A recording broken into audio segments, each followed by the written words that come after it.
Hi guys, welcome back to my YouTube channel and welcome to today's video. I hope you're all doing really well.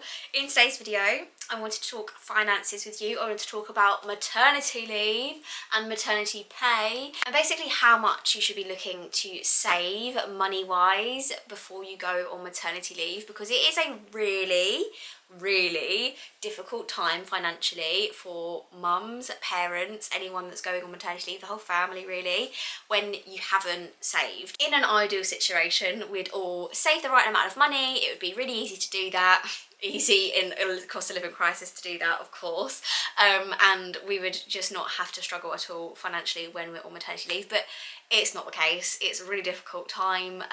Knowing how much to save as well is also a really tricky thing to figure out, and I feel like I struggled with this the first time round because this is my second baby. I'm going on maternity leave in 4 weeks. Cannot believe it. And with my first, I was in a completely different financial position to this time. So I'm kind of doing this, like, hopefully this is going to be appropriate for everyone. Like, it's going to be broad brush, it's going to be specific about my situation as well, just to draw on my experience, but equally this is going to be so individual to every single one of you. And I feel like there are some things that we have to do, like everyone would have to do, like sitting down and figuring out finances wise before we make any decisions and figure out how much we need to save for maternity leave. So I've put together a little list of things that we need to do, and then we'll talk about the specifics of how much you should be saving and how much I've saved, for example, for maternity leave. So the first thing that we need to do, if you don't do this already, like before being pregnant or like thinking about maternity leave, is to figure out your incomings and your outgoings. This will give you an idea of how much money you need every single month to survive, to pay your bills, to do the things that you want to do, to live your life, the non-negotiables. Basically, how much money do you need per month to be comfortable and happy? Because yes, you might be able to cover your bills, but you might not be able to do anything like socially or with your new baby. I know you can do things that are free, absolutely you can. But, you know, petrol, going to the supermarket, buying a cup of coffee at a coffee shop, if those things bring you joy, like petrol, I mean like going to places, obviously not just buying petrol brings you joy, then you might want to allow for some of those things as well. I think that's really important. Otherwise, we are kind of stuck in this like mentality of like saving and like having to be really stingy with things. And I know that at the moment it's difficult, but if we can, like, think of those little perks in life that we enjoy and hopefully try and save a little bit of money towards that as well. It might make your maternity leave a little bit more enjoyable. So figuring out what your non-negotiables are, how much money you need to have every single month or every single week for you to be able to pay your bills, survive, thrive, be happy, etc. That in itself is a pretty daunting task. So if you need any help doing this, I have a spreadsheet that I sell over on Etsy, and it is basically the most simple spreadsheet of your incoming and then all of your outgoings that you might have. I've done videos on it on my channel before if you wanted to go and watch some of them, but if you're not, I'll link it down in the description box and you can just go and purchase the Etsy spreadsheet. You can literally download it, figure out what your incomings, outgoings are, and it's super easy to figure out how much money you need and spend every single month. The next thing to think about is, what does your employment offer in terms of maternity leave? Because every employment is so different. I am incredibly lucky, and I say this every single time because I know this isn't the case for a lot of people, that I get 6 months fully paid maternity leave, which is amazing. Like, it's so incredibly, like, I'm so lucky, and it's one of the main reasons that I chose and stayed in the job that I'm in, because I knew that I'd be having babies, and this maternity leave offer is just incredible. Obviously, everyone everywhere is different. Some places might offer 3 months fully paid, some places might offer 6 months half pay. You just don't know, so definitely look into what your employment offer. But in the worst case scenario, I think the statutory, like, absolute requirement for every single employee is to offer 90% of your average weekly earnings for the first 6 weeks. And then after the first 6 weeks, that will go to £172.48, or 90% of your average weekly earnings, whichever is lower. For most people, I think that will be the £172.48 a week.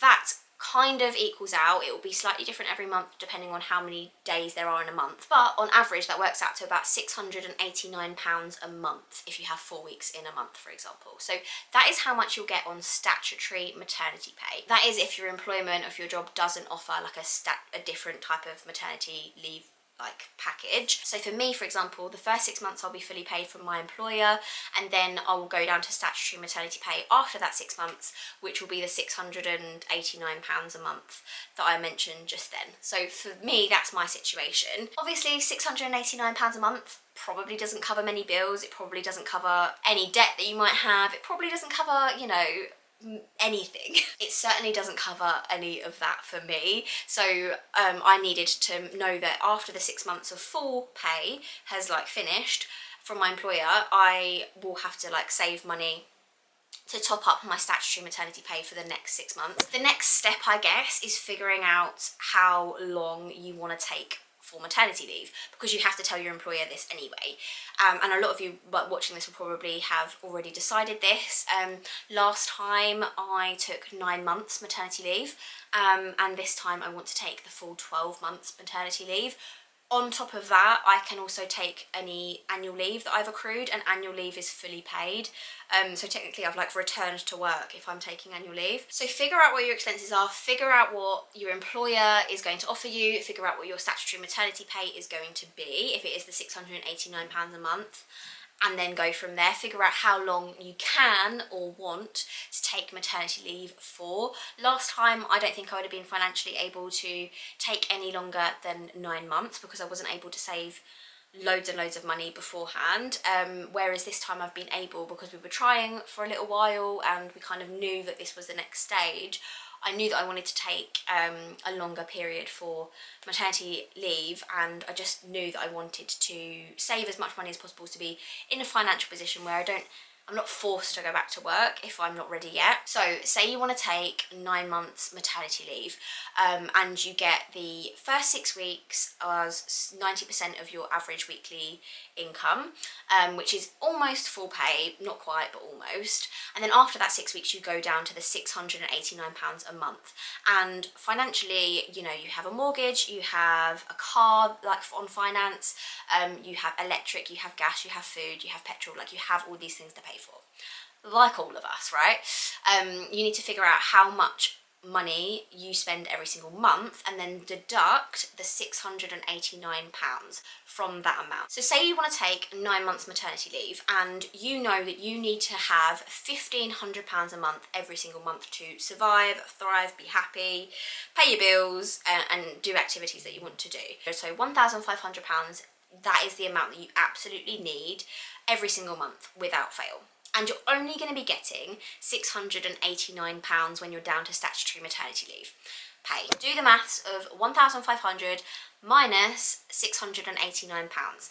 That is £811 that you still need to save for the months that you want to be on maternity leave. First 6 weeks is almost covered because you've got statutory maternity leave, which for the first 6 weeks is 90% of your average weekly earnings. So let's ignore that. So we've got 8 months almost to save £811 per month. £811 times 8 months is £6,488. That is a lot of money, but that's how much money you've determined, you know, you need for like your lifestyle and to pay your bills and all those kind of things. It might be less, it might be more, like obviously it's going to be totally different for everyone's income and everyone's like lifestyle and house and contribution to the bills and all that kind of stuff. And it also might be a really good idea to talk to your partner about finances whilst you're on maternity leave, because there definitely is an argument for it not being all on you to save for this period, especially if your money is going to be going towards bills that are a joint thing. It's going to be different for everyone, but it's worth talking to your partner about whether they can save for half of this and you can save for half of this, because at the end of the day you're both having this child. So it's completely up to you to talk, you know, freely with your partner about finances. I know it's a like touchy subject sometimes, but I feel like when you're in a partnership, you just got to be open, honest, and have these discussions about money. But yeah, it's definitely worth talking to your partner about how much they might be able to contribute if they want to, and having that discussion. It's going to be different on everyone's, like in everyone's relationship and everyone's personal finance situation. You might be the breadwinner and your partner might not earn as much money as that and not be able to contribute towards savings. Equally, it could be the complete reverse, and your partner might be the breadwinner and you might not earn a lot and you might not contribute towards the bills as much. Like whatever, everyone's situation is so incredibly different, and that's totally fine, but just do what works for you. Still using the example of like wanting to have £1,500 a month every single month to spend, pay bills, etc, etc.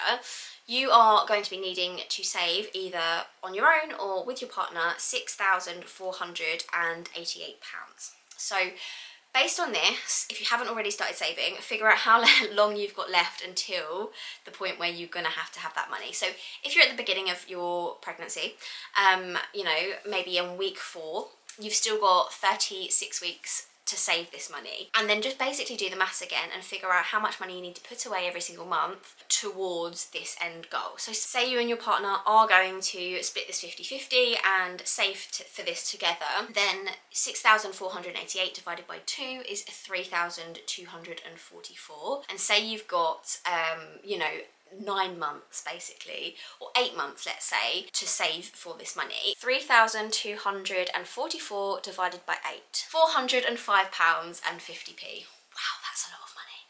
That's a lot of money to save every single month. I don't think I know anyone that has that much disposable income, unless they don't have kids, which, if you're watching this video, you're either about to have kids or have kids already. That's an awful lot of money, isn't it? So I feel like in this example, I think you'd have to be extremely well off to be able to pay off, like contribute £405 every single month into a pot of money to save for that amount. And I feel like this is just a lesson in itself to, if you are planning to like conceive and everything, start thinking about saving for a maternity leave in advance. I know that's quite a difficult thing to do when, especially if you're on the trying to conceive journey, saving money for a maternity leave that isn't even like a thing yet.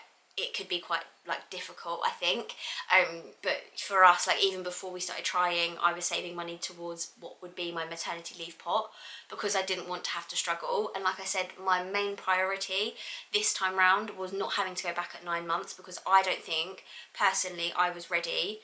I struggled a lot, like when I went back with George, like when I went back to work with George, and I really didn't want to be in that position again. For me, what I did is basically figure out exactly, as I've just done now in this example, figure out how much money I would need to be comfortable every single month. So in my ideal situation, I would get the same amount of money every single month that I did pre-maternity leave. So I get about £2,000 a month from my income after tax and everything. First 6 months is fully paid anyway. After that, if I did want to take a year off, I'd need to save 6 months worth of wages minus the £689. So the £689 a month I would still be eligible for, I would still receive that. So it would be the 2,000 minus the 689. So I worked that out to be 2,000 minus 689 being £1,311. And then I need to times that by 6, because that's how many months I would need that income for. That worked out to £7,866. That's how much money I had to save if I wanted to be in the exact same financial position that I am pre-maternity leave, like during maternity leave. I totally wasn't in this position last time. Like I was scraping by like quite badly, to be honest, on my last maternity leave, but it goes without saying that I definitely didn't do this last time. I saved probably about £2,000 last time, £2,000 or £3,000 last maternity leave, and it showed because there were very limited things that I could do. I could contribute towards my bills. We were really lucky that we lived in military accommodation at the time, and we rented our other house out, so our mortgage was covered by the rental income that we were receiving from our tenants. And then the military housing that we lived in was so cheap, because military housing is cheap. It's very similar to like council housing in the sense of you get it subsidised basically. So that was our situation last time, which I was very lucky for, because financially I wouldn't have been able to save £7 last time, like without a doubt. This time I started saving months and months and months and months and months ago, prior to even trying to conceive, and I had a pot of money when we felt that we were like financially able to, started trying for a baby, and also I've been like contributing to that pot as well, and I've got to a point where I'm finally able to like relax about money and stuff and know that we'll be fine financially when I, you know, have that year off of work, which I know is not going to be the case for everyone, but I feel like having this conversation about how much money to save, I definitely wish that I'd watched this kind of video in my first pregnancy to figure out how much money I would have needed to save for maternity leave first time round, because I definitely made mistakes. I definitely wasn't as financially like, I don't know, aware, I guess. Don't get me wrong, if you haven't saved as much money as you would have liked and you're going on maternity leave, it's really not the end of the world. You do just make cutbacks, buy, you know, slightly different food at the supermarket, cut down on luxuries, which you'll probably end up doing on maternity leave anyway. Don't go to a baby group that you have to pay for, go to the one at the community centre. They're just as good, they really are. You know, there are ways absolutely that you can save money whilst on maternity leave, and I'll probably be doing a video about that when I am on maternity leave, about how to save money and how not to like worry too much about finances and things that I save money on, in terms of like not buying coffees at the coffee shop, taking a flask, those kind of things. That's up my street 100%. But yeah, if you are going to be going on maternity leave and you've got enough time to save and figure out exactly how much money you would need, I think probably that's the key, is how much do you need, not how much do you want. If you're in a position financially where you can save enough money for how much you'd want, amazing. If you're not quite in that position and you can just save for how much you need, that's also amazing, because it's really difficult to be on maternity leave and have to think about all of this way in advance, even before trying to conceive, even before going on maternity leave. So yeah, I hope this was somewhat helpful. Let me know how much, if you're like willing to share, how much money you've saved for your maternity leave, and if you know you wish you'd saved more in your first pregnancy or second pregnancy, or if you feel like anxious about it and stuff. Let's have a little chat in the comments. I love this little community that we've built, and I follow someone who you guys would absolutely love if you're watching this video, called Mortgage Free Lee. She's also going on maternity leave. I think she's actually just started it, and she like shared her journey of saving and how she was making money and how she was making extra money to put towards her maternity leave pot, and all that kind of stuff. She does loads of stuff about finances and also about being mortgage free and like trying to pay off her mortgage and stuff. I'd love her, so I'll link her Instagram in the comments down below as well. But I hope you enjoyed this video, guys, and I hope it was somewhat helpful. But yeah, let's chat really soon and let me know what you guys want to see when I am on maternity leave in 4 weeks time. Can't wait. For now, I love you and leave you, and I'll see you in the next one. Bye. 'Cause you glue all the pieces back together. Yeah, you take all my wrongs and make them better. Yeah, you're making me wanna try forever. And I feel so free, oh my sweet baby.